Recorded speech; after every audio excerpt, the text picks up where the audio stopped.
This is David. This is Donald. This is the Double D movie review, and we just got finished watching a movie I haven't seen since I was a teenager, actually. 1985, what's considered a mockumentary called GRUNT, the wrestling movie, released in 1985. I remember, I'm not sure it was somewhere in the late 80s, 86, 87, 88, somewhere I know as a teenager. I was a teenager, I was 15, 16, 17 years old when I watched this. And when I picked up on VHS, I just saw it as a wrestling movie. I had no clue what the word mockumentary meant. You want to explain what the mockumentary is? Okay, for those who aren't familiar with what a mockumentary type film, think satirical works that you would get from Mel Brooks films or from Mighty Python films. That's probably your best general. And I've never been a fan of Mighty Python, especially that one with the King Arthur movie they did. History of the World Part 1, I think. The Holy Grail one. Holy Grail one. And still, mockumentaries, even the one was with Michael McKean in This is Spinal Tap. And yeah. I had no clue. It's just a movie to me. And this is just a wrestling movie. And honestly, I only remember Adrian Street being in it when I first saw this film. But the wrestlers the one peculiar wrestler that stuck out in his name, he does not use his real name, Dick Murdoch. He goes by the with another wrestler, but they call them the Grunt Wrestling Brothers. But a lot of other wrestlers use their real names. Exotic Adrian Street, yeah. American Starship Eagle, Greek John Tolos the Greek, and this is the John Tolos part is definitely based out of, because the poster for the Battle Royal, the ending, is based out of the Los Angeles Auditorium. That's the LA territory. The one strong thing I do remember when I first saw this movie was the character of Mad Dog Joe DiCurso is an incredibly strong resemblance to the NWA brief superstar Magnum TA. Except for the blondish hair, his body structure, he rode a motorcycle with a vest leather jacket, his facial, the hair, he is an incredibly strong resemblance to Magnum. I would say that, yeah, around 50% of a resemblance to what he used to look like. And while I had noted the term mockumentary, let's be clear, the actual wrestling that you see in the film would be actual normal style wrestling that you would see in the era. So they weren't trying to make a mockery out of any of the wrestling that was going on in the film, except for one obvious gimmick moment. The only thing I found he said that Dick Murdoch, he did not use his real name, but you would think that some of these wrestlers would be insulted by being in what's called a mockumentary. They're making fun of wrestling. And honestly, the only thing we saw that made fun of the wrestling, ironically, is the fans themselves. They were laughing and mostly weren't taking it seriously. They were mostly caricatures of what wrestling fans from the era were like. It's not the movie itself, the plot story, but the fans were a joke. Yeah. Where the wrestlers know they're hired to be wrestlers, and whomever the actors were to portray wrestlers, the fans I found very, they weren't they were like extras, and they were sticking the cameras in their faces and they were laughing. The fans themselves looked so ridiculous more than the movie itself did. And plus the person who was portraying he was the head of the Mad Dog Joe DiCurso fan club. This guy was very annoying. He had a vague resemblance, and I only saw a little bit of him. Downtown Bruno from the Memphis territory. I know he worked Harvey Whippleman in the WWF. He looked sort of like him, but that's another good comparison. He was annoying to me, let alone the fans. He was an annoying character. But the plot story with the mask, when I first saw this, it looks more like a horror mask than a actual wrestling mask. And then you brought up something that you also mentioned about the mask. You gotta remember, because it's 1985, one of the popular bands that were still out there at the time was Kiss. So the mask in itself was very designed on what the Kiss face makeup and hair would look like for the time frame. So it made sense. For the character, that's what it would look like. Most wrestler masks would not have. They had kind of like a padded, a pudgy, or like they stuck out typical wrestling masks, lucha libre or whoever, would be more flat. Yeah. And this was like it was very obviously padded, but it looked much more like a horror mask than a wrestler's mask, and they called the guy the mask. There are so many different things we found that there were a little bit ridiculous.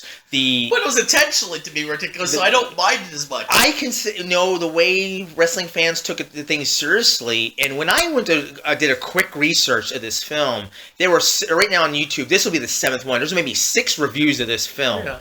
And if this movie is not taken seriously, I take wrestling very seriously. It's like that one kid at this convention. He says he was crying, saying it's real to me. And wrestling will know however wrestling is been broken open and the kayfabe is broken and it's exposed. I take it very seriously, and I always will take it seriously. And that's where I'm actually more surprised than anything, because they were much more protective on anyone trying to expose what's in the business. So doing this in a mocking way in the 80s is still something I'm shocked they got away with doing. So you can see why a lot of the wrestlers, they used their real names. Dick Murdoch didn't. Yeah. But he's in the credits, but he didn't use his real name. And you wonder, why was that? He went by the Grunt. Him and another guy went by the Grunt Wrestling Brothers. But all the other wrestlers went by their real names, but Dick Murdoch didn't. That's a strong curiosity. Also, if anyone could tell us, because we saw one of the names in the credit that was behind the scenes, called an A.S. Guerrero. He was a wrestling choreographer, A.S. Guerrero, and I don't know anyone with an A or an S. If anyone could confirm if that's any affiliation with that family, Guerrero, we don't want to assume it, but it's a strong assumption that it's one of the Guerrero wrestling men, because he had many of the Guerreros have been wrestling trainers for movies, and it's a well-known fact. The one also thing in the background was the product placement. And the first thing you immediately saw was the McDonald's, when they were driving on the highway, and you saw a McDonald's restaurant in the background. Then there was at the wrestling arena a vendor selling Pepsi. Then there was a quick one of Miller's beer. You have to assume that's product placement. That's still a good amount of money. Which is weird for something that was a low budget film. It's like, how did you do that? Because did the companies not know or care? Because it was so low budget? Yeah, I'm curious if this movie was ever in a theater or was just placed on VHS. Because you don't recall this in a movie theater. Back then, movies were well promoted. I mean, not saying it in a strong sense they are today, but movies were strongly promoted. That's definitely another question that I hope somebody does answer, whether this was in the theater. Was this movie in the theater release? No, I don't think so. This was probably released to VHS. That's what my thought is. Now with the character, with the monkey, we were laughing like hell. There's much tragedy in real professional wrestling has happened over the years. But the opening story plot. We're declaring a title vacated, and we're waiting 6 years after somebody's dead before declaring a title vacated. Okay, how many wrestlers have we seen? Their arms get trapped in the ropes, their head get trapped in the ropes, and I don't think can you name me historically that a wrestler would jump on? Okay, one thing go back and forth in the ropes, but jump on the guy and he'd be decapitated. Jump on the wrestler, what his head is. Okay, how many times is Sabu and it end up in barbed wire? How many wrestlers even with their arms, the wrestlers would beat on them, but the referee or themselves were able to untangle their arms. It is a very I don't know how these wrestlers, if their neck gets strangled, wrapped up in ropes, how their neck don't get broken. A neck scenario makes sense if you're inside the ring, because you can just lie down and there's no pressure on your neck or any kind of break. But doing it on the outside is what made no sense to me whatsoever. But they're saying when the guy was decapitated. Well, wait a minute. Then they said he's still going to be the champion until he. We were laughing like hell at the title being he's still a champion. Then the title's vacated, and then it's like 6-7 years later.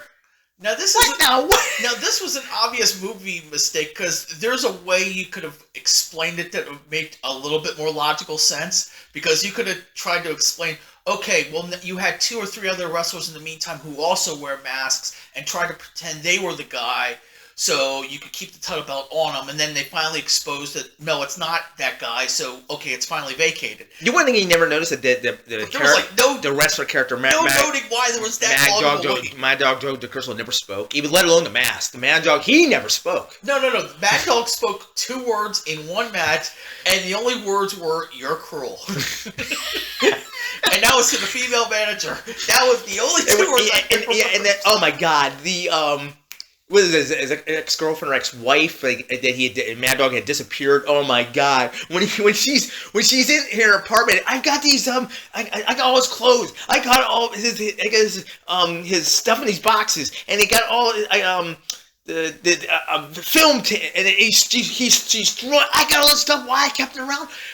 It's been 7 some years. You're still got his stuff. We're waiting for her to. He's going through these boxes. Watch, the Mask is in one of these boxes. And it wasn't. That was the disappointment. It wasn't in it. I was so upset. Then they find in a film that he's wearing a mask that had the eyebrows on the mask. The whether it's part of the mask, the painting that the. And that was the other thing that never got explained. You never explained who the heck was the guy. Yeah, who was the mask itself? You show him as somewhat of a close up. They never said who.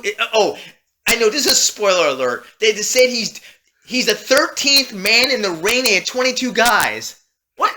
I want to say that was the mocking of the Dusty Rule that you can't win a title in September. Also, when Mad Dog DeCurso enters the ring, I told my brother I remember the beginning, the accidental decapitation, the match between Mad Dog DeCurso and was it a Bone Crusher? His name was.